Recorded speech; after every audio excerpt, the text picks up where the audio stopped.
Bismillahirrahmanirrahim. Assalamualaikum warahmatullahi wabarakatuh.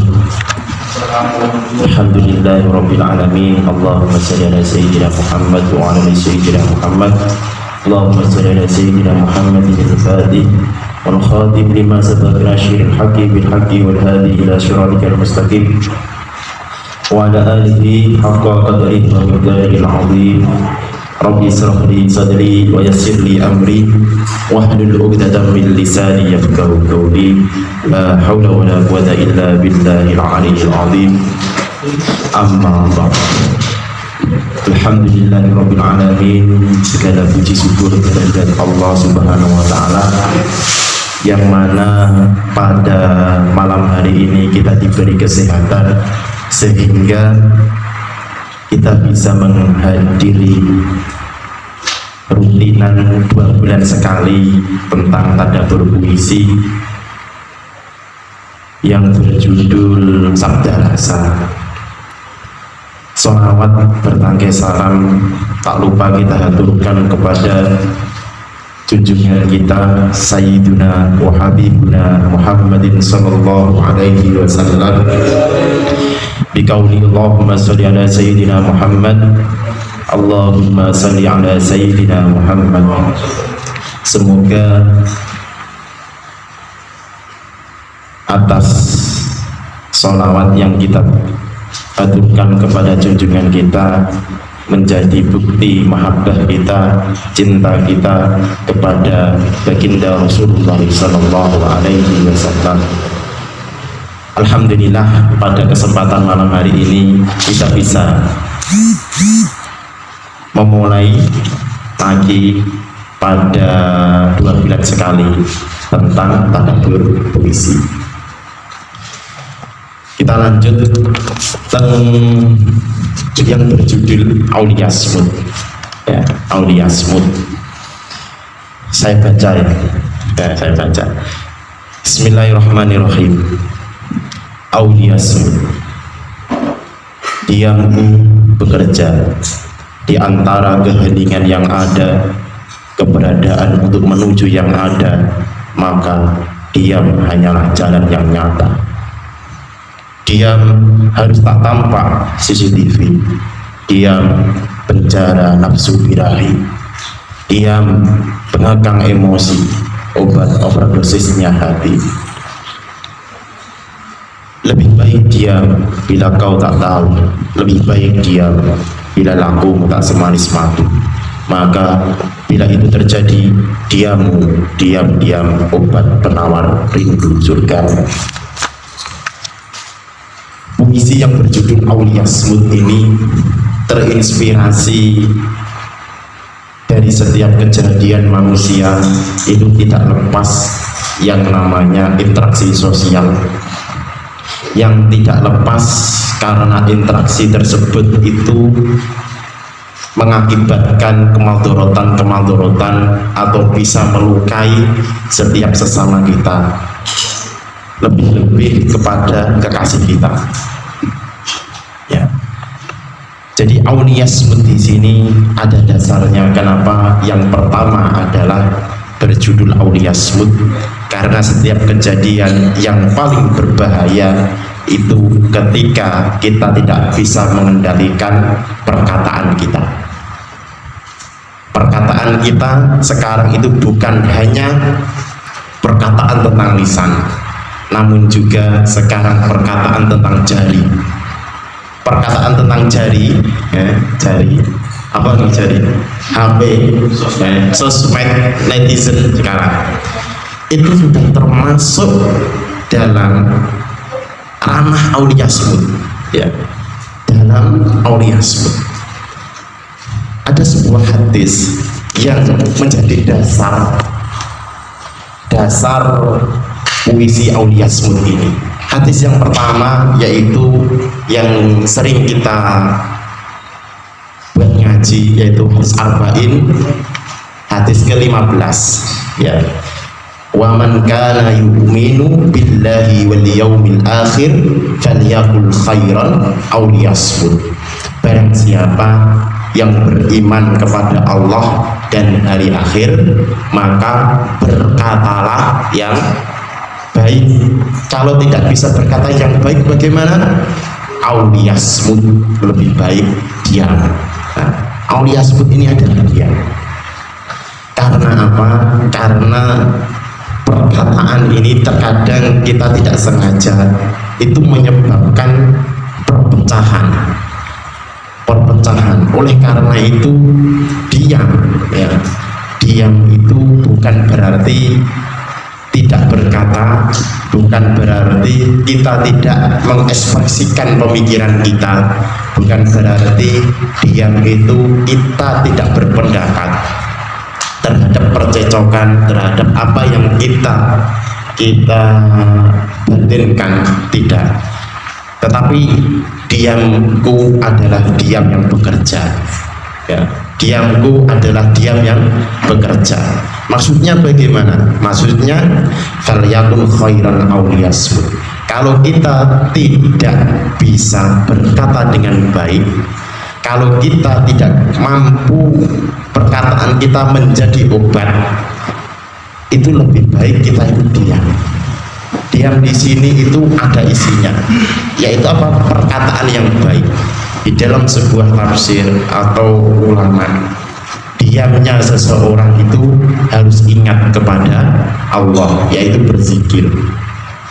Termasuk untuk mencegah seseorang dari perpecahan, daripada kita berkata yang jelek, menyakiti seseorang, menyakiti kekasih kita, menyakiti makhluk-makhluk Allah Subhanahu wa Ta'ala. Itu lebih baik diam dengan bekerja, ya, dengan bekerja. Diamku bekerja di antara keheningan yang ada.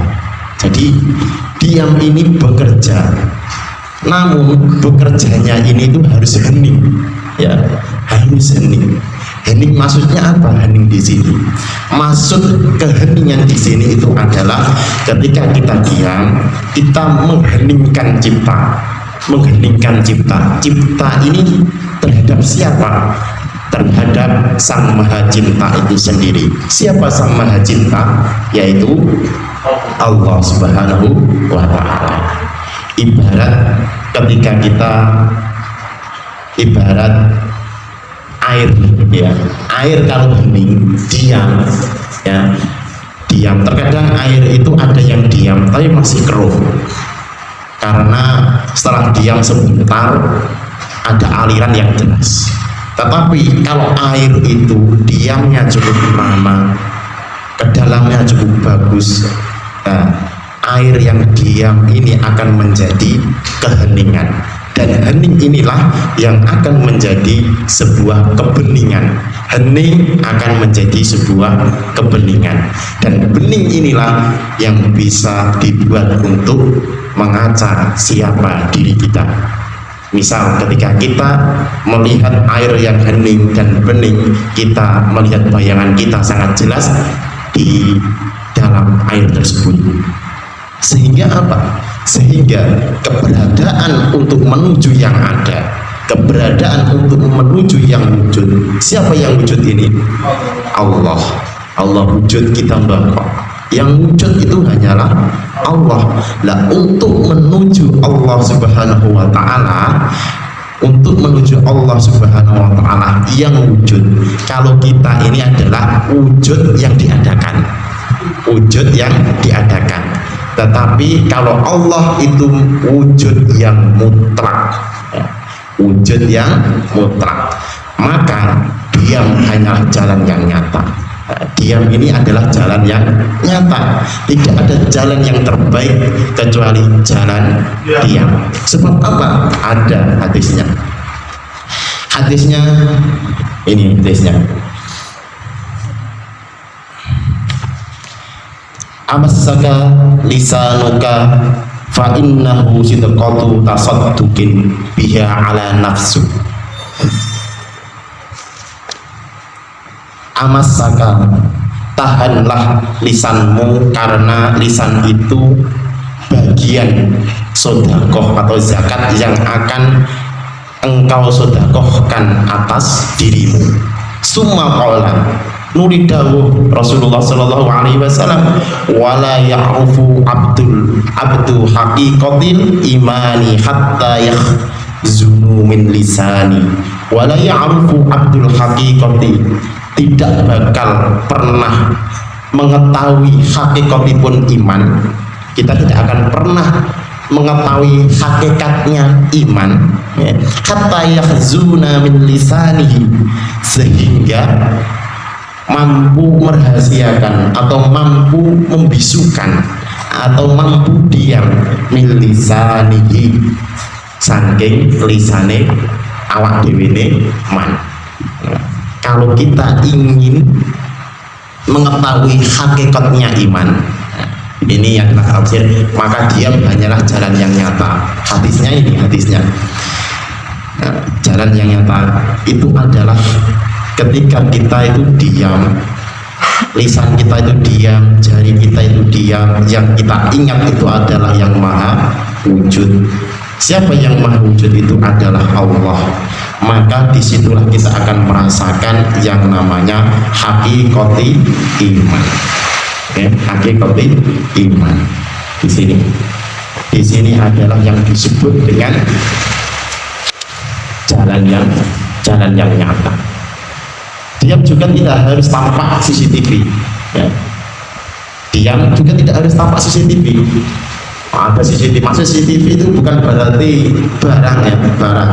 Mata seseorang semua di dalam kamar atau di manapun, kamu harus berani diam, harus berani mengekang, ya, mengekang, diam penjara nafsu birahi, ya, harus mengekang nafsu. Pemikiran kita harus didiamkan, rasa kita harus didiamkan, ya. Rasa kita, pikiran kita, mata kita, telinga kita harus didiamkan. Dan inilah diam yang mampu mengontrol emosi. Emosi di sini apa? Gambarannya adalah nafsu amarah. Kalau seseorang kekasih sama kekasih yang lain, kalau mengedepankan emosi, yang didepankan emosi itu adalah dia masih berada dalam keegoisan. Keegoisan.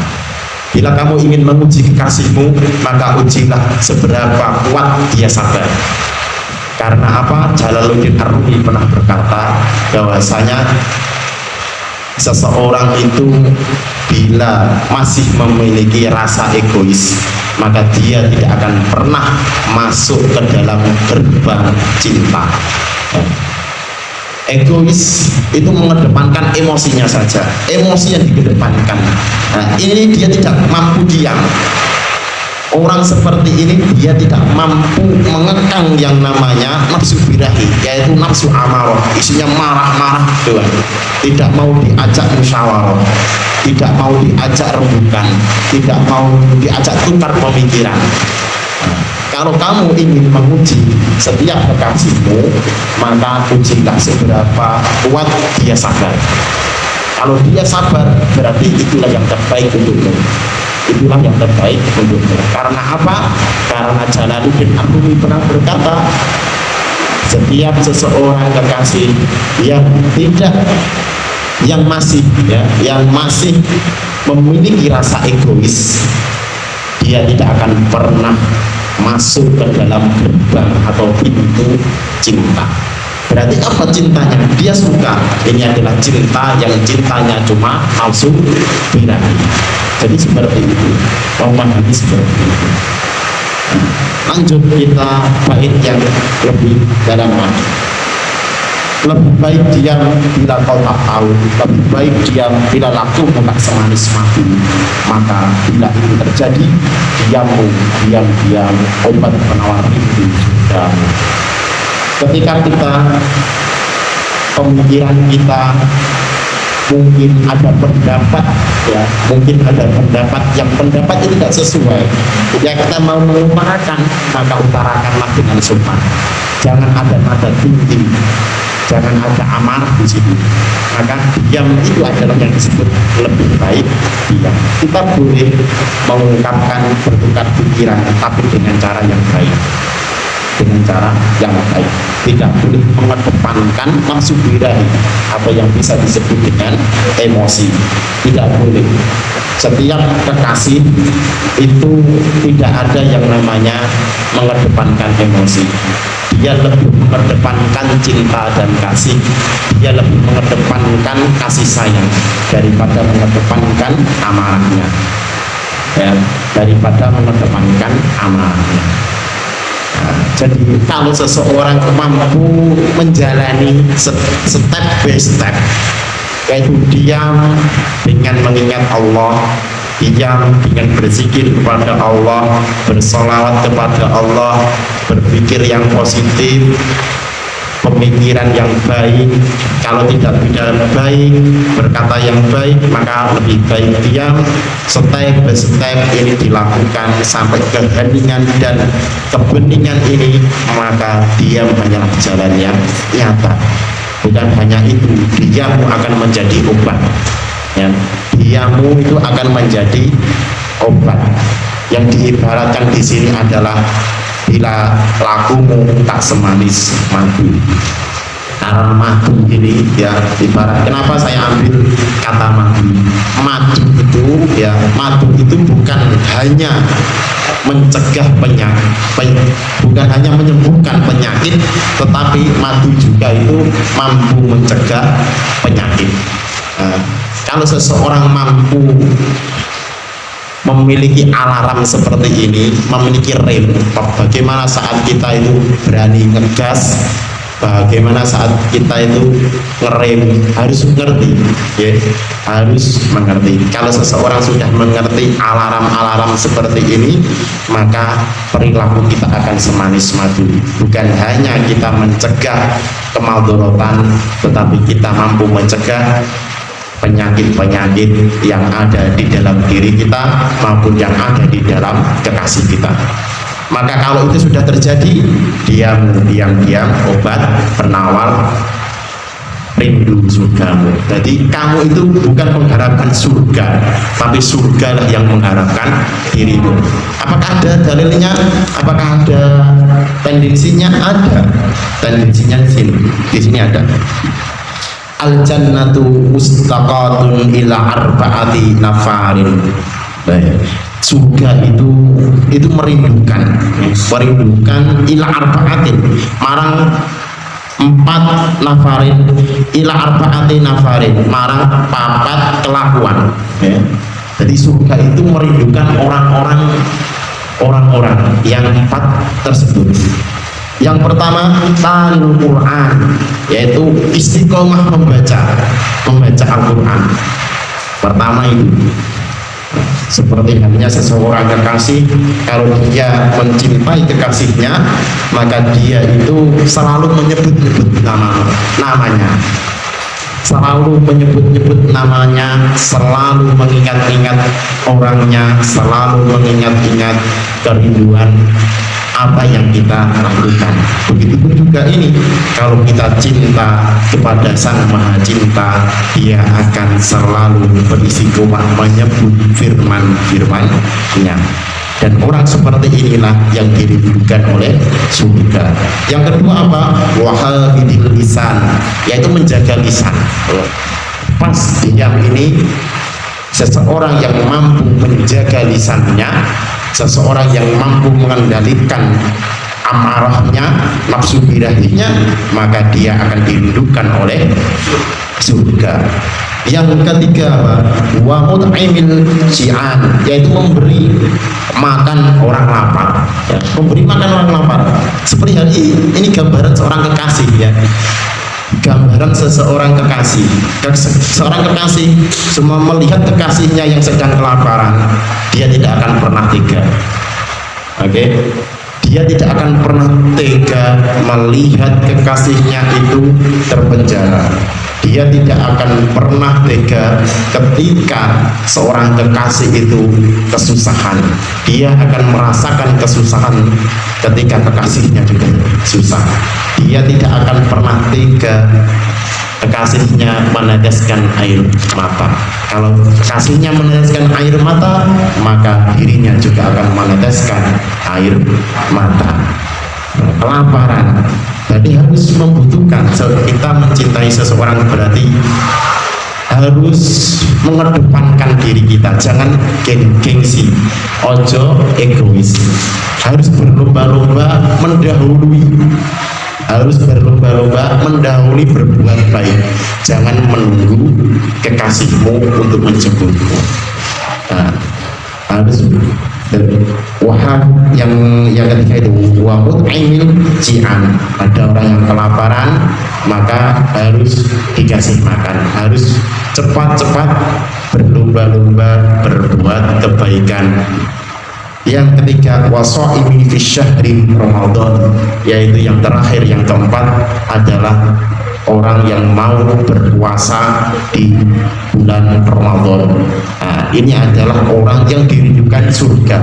Bukan kita yang dirindukan surga, bukan kita yang mengharapkan surga, tapi surga sendiri yang menarik kita agar kita itu masuk di dalam ruangan surga tersebut. Ya, jadi ada empat tingkah seseorang itu dirindukan oleh surga.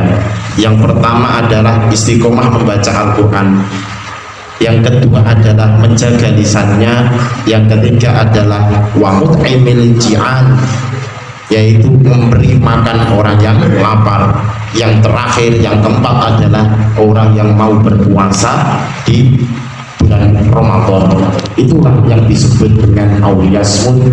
Auliyasmud bukan berarti kita itu diam saja, bukan berarti kita tidak bergerak, bukan berarti kita tidak bekerja, bukan berarti kita itu malas-malasan. Tidak, diam itu adalah diam yang bekerja di antara keheningan yang ada, keberadaan untuk menuju yang ada, maka diam hanyalah jalan yang nyata. Jadi diam itu adalah jalan yang nyata terhadap siapa?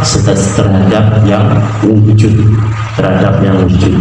Kalau kita ini adalah wujud yang diadakan, kalau Allah adalah wujudul mutlak, wujud mutlak. Itu adalah yang fungsi yang pertama tentang auliyasmud. Fungsi yang kedua sekarang,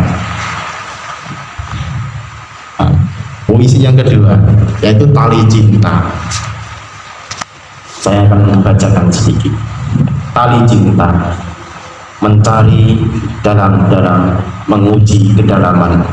Dalam ujian ada pujaan, dalam cinta ada ketakwaan. Dalam iman ada rindu, dalam Islam ingin bertemu. Di antara iman dan Islam ada rindu yang ingin bertemu. Di antara itu ada ihsan yang telah menyatu, bukan rindu yang namanya tak ingin bertemu, bukan cinta yang namanya tak ingin menyatu, tapi hanya nafsu birahimu yang kau balut dengan akhlak sandiwaramu. Jadi tali cinta. Cinta itu memiliki tali, ya. Talinya cinta itu sudah diterangkan waktu pembukaan, yaitu tali cinta itu adalah cukup iman dan takwa.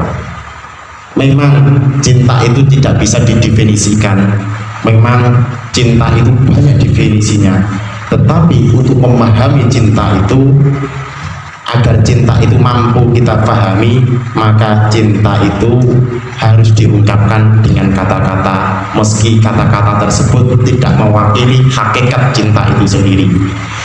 Oleh karena itu, cinta yang kita pelajari pada buku Sabda Rasa itu adalah talinya adalah cukup iman dan takwa. Kalau cintamu tidak berada dalam ranah cukup iman dan takwa, tidak ranah dalam tujuannya untuk mendekat kepada Sang Maha Cinta itu sendiri, maka cintamu itu adalah cinta yang kau balut dengan sandiwaramu, yang kau balut dengan akhlak sandiwaramu. Jadi orientasi cinta itu adalah mendekat kepada Sang Maha Cinta, untuk mengenal Sang Maha Cinta. Ya. Kita mencintai seseorang boleh, kita mencintai perkara yang kamu inginkan boleh. Karena apa? Bukan jiwa ini yang mengatakan cinta, tetapi hati ini yang sudah mengatakannya dahulu, kalau aku pantas untuk mencintaimu. Nah, itu adalah cinta. Cinta kita tidak akan pernah mengharapkan cinta, tapi cinta itu selalu hadir di setiap orang yang ada. Setiap orang mengalami cinta. Dengan cinta perspektif tersebut, ada cinta kepada kekasihnya, ada cinta terhadap dunia, ada cinta terhadap anaknya, ibu terhadap anaknya, anaknya terhadap ibunya. Itu adalah cinta semua. Hidup ini cinta semua. Tetapi karena cinta inilah hakikatnya apa? Hakikatnya adalah untuk mengenal Sang Maha Cinta. Apakah ada dalilnya? Ada dalilnya. Kita mencintai seseorang diperbolehkan, boleh, tapi dengan ketentuan, dengan syarat cukup iman dan takwa. Dalilnya seperti ini dalilnya. Jadi ini dalilnya Allah. Hadis qudsi, hadis qudsi. Kuntu kanzan makhfiyan fa'ahbabtu an arafa fa khalaqtul khalqa fabi arafuni. Jadi Allah Subhanahu wa taala itu menciptakan manusia agar Allah itu dikenal oleh manusia. Meskipun alam dunia ini tidak diciptakan oleh Allah, tidak ada manusia, tidak ada apa, Allah tetap Tuhan, Rabb kita, tetap Rabb, tetap Pangeran. Namun Allah ini agar dimengerti kalau Allah ini Tuhan, Allah ini kul a'udzu birabbin nas, pangerannya manusia, malikin nas, rajanya manusia, yang menguasai manusia, ilahin nas, Tuhannya manusia. Nah, untuk dimengerti Allah agar mengerti, Allah menciptakan manusia agar manusia itu mengetahui bahwasanya di alam semesta ini ada yang menciptakan, dengan mengenal sesama kita. Apa ada di kitab Ihya Ulumuddin Al-Imam Al-Ghazali, man arafa nafsahu faqad arafa rabbahu, siapa yang mengenal dirinya maka akan kenal Allah dirinya. Jadi aku mengenal diriku sendiri, nanti akan kenal Allah Sang Maha Cinta itu sendiri. Aku berhubungan dengan kekasihku, aku akan mengingat Allah, karena yang menggerakkan setiap tubuh, mataku, semua organ di dalam tubuhku ini adalah Allah. Dan semua kalau diliputi ini, itu ranahnya hanya cukup iman dan takwa. Itu talinya, itu talinya cinta. Jadi cinta itu talinya itu cukup iman dan takwa, menguji kedalaman. Jadi cinta itu juga ada ujiannya. Cinta itu bukan hanya kamu menerima kebaikannya saja, tetapi cinta juga harus menerima semua kekurangannya. Seperti aliran listrik, ada yang positif dan ada yang negatif, tidak bisa digabungkan tetapi bisa diselimuti, bisa diselimuti, sehingga apa? Sehingga aliran listrik yang positif dan negatif itu memancarkan sebuah cahaya, dan cahaya tersebutlah yang bisa menuntun kita kepada sumber cahaya. Siapa sumber cahaya tersebut? Sumber cahaya tersebut adalah Allah. Jadi cinta itu juga ada ujiannya, bukan hanya kamu menerima kebahagiaan doang, tapi bagaimana kamu bisa meramu sebuah ujian, kesusahan penuh dengan cobaan, kamu mampu mengerjakan setiap soal dengan kekasihmu tersebut.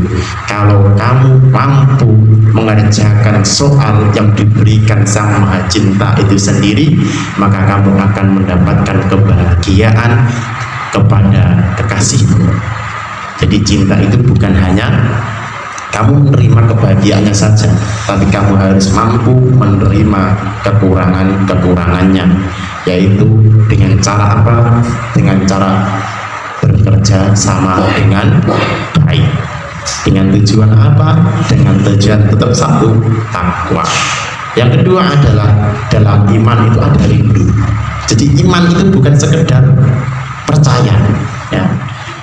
Jadi iman itu adalah sebuah keyakinan.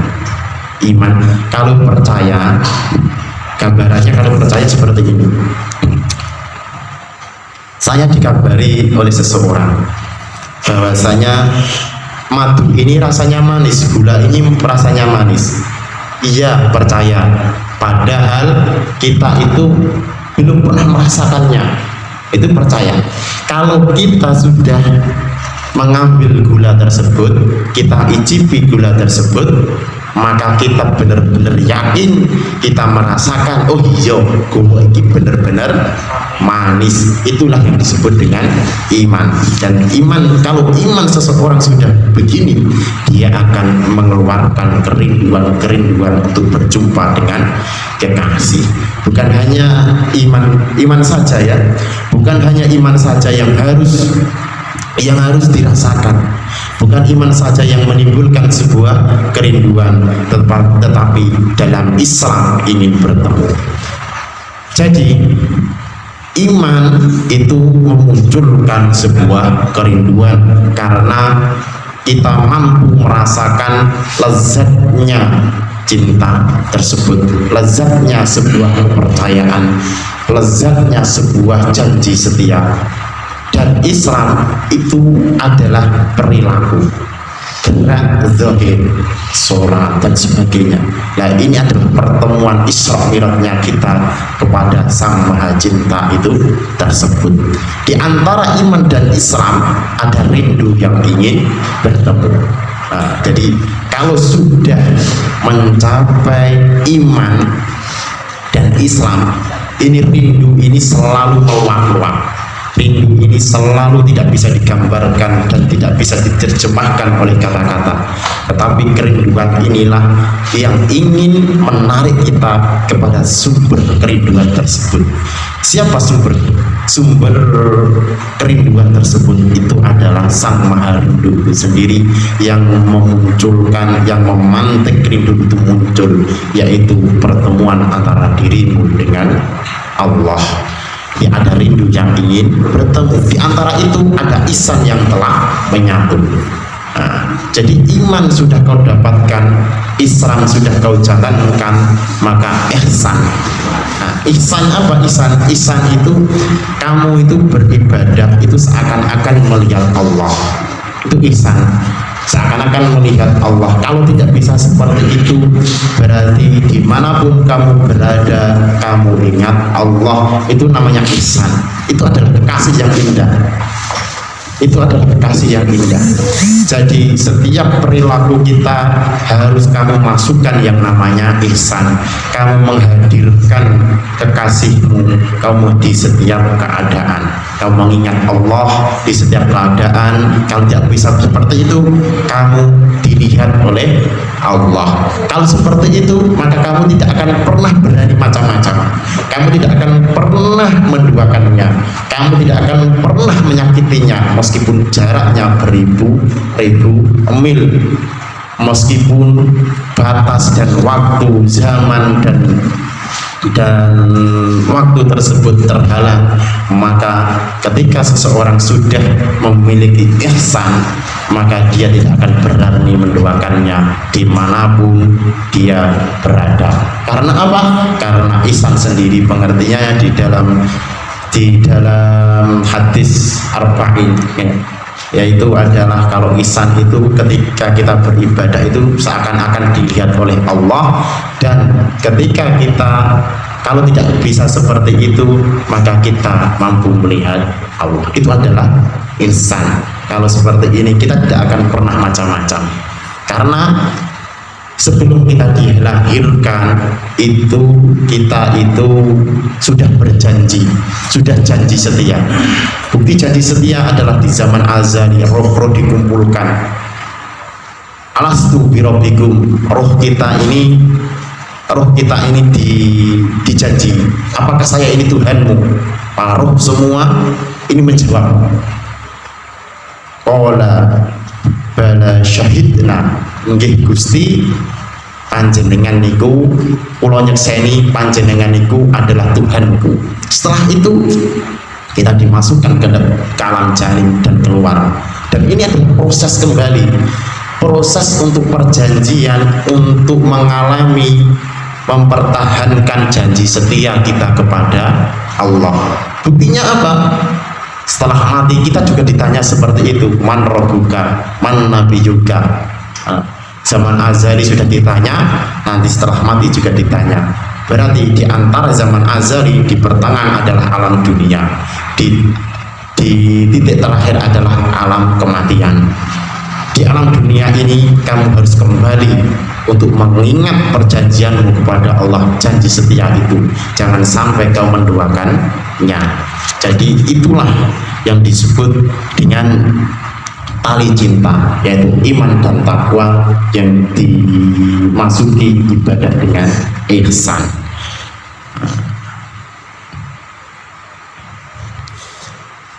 Setelah itu bukan rindu yang namanya tak ingin bertemu, bukan cinta yang namanya tak ingin menyatu. Jadi rindu itu mesti menarik kita, ya.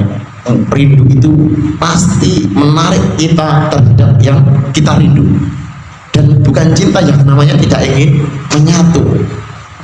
Kalau seseorang sedang jatuh cinta, pasti dia ingin menyatu, ingin menjalin ikatan yang lebih serius. Itu adalah cinta yang sejati. Kalau cinta-cinta yang biasa, dia tidak akan memiliki niat untuk ke jenjang yang lebih baik, ya. Nah, kalau orang yang tidak seperti ini, ya, tidak seperti ini, maka itu adalah nafsu birahimu. Karena apa? Karena cuma seneng-seneng obati dilandasi dengan tali cinta, yaitu iman dan takwa yang diajarkan oleh Rasulullah. Kalau cinta itu harus disatukan dengan akad nikah, seperti itu. Yang kau balut dengan akhlak sandiwaramu, itu cuma sandiwara doang. Kau mencintai seseorang dengan kesenangan doang, tidak dengan sebuah keseriusan, keyakinan untuk menuju sang maha cinta itu sendiri, maka yang terjadi adalah engkau balut dengan akhlak sandiwaramu. Kamu bukan cinta yang serius, kamu bukan cinta yang benar-benar cinta, tapi cintamu itu hanyalah sandiwara. Itulah yang disebut dengan tali cinta. Tali cinta itu adalah cukup iman dan takwa. Di dalam cinta bukan hanya engkau diwajibkan untuk menerima kebaikannya, kelebihannya saja, namun dalam cinta kamu harus mampu menerima setiap kekurangannya, setiap kelemahannya.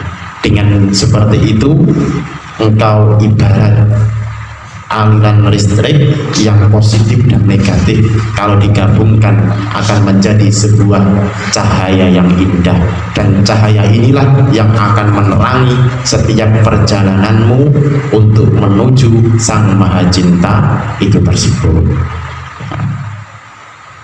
Itu adalah cinta. Oke, itu adalah cinta.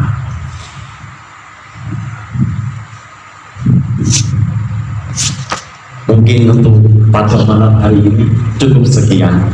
Kalau ada pertanyaan tentang aulia smooth atau tentang tali cinta dengan berbagai hal kehidupan manusia dengan manusia, dengan perkara apapun, mari kita diskusikan bersama-sama agar kita menemukan dan berjalan ke dalam atmosfernya sang maha cinta. Karena apa? Karena saya membuat seperti ini, kita mencintai sesama manusia, mencintai harta, mencintai apapun di dunia ini. Hakikatnya apa? Hakikatnya untuk mengenal sang maha cinta. Allah sendiri sudah berfirman dalam hadis qudsiynya, kuntu kanzan makhfiyan fa'ahbabtu an fakhalaftul khalqa fabi'arafuni. Jadi Allah itu sendiri, tidak ada yang menemani kemutlakannya, kebakaannya al-awwal, untuk mengenal bahwasanya Allah itu Rabb, Allah itu Malik Yaumiddin, Allah itu Ilahin Nas, maka Allah menciptakan sebuah karya. Karya apa? Karya ada manusia, ada dunia. Lah, karya inilah agar mengerti yang membuat karya tersebut. Nah, untuk mengerti siapa yang membuat karya, maka kita harus mengerti terlebih dahulu karyanya. Harus mengerti dahulu karyanya. Ya, karena apa? Man arafa nafsahu faqad arafa rabbahu. Siapa yang mengenal dirinya, maka akan kenal Rabb-nya, pangerannya. Cukup sekian dari saya. Kalau ada tambahan atau pertanyaan disumanggakan. Wallahu a'lam bishawab. Wassalamualaikum warahmatullahi wabarakatuh.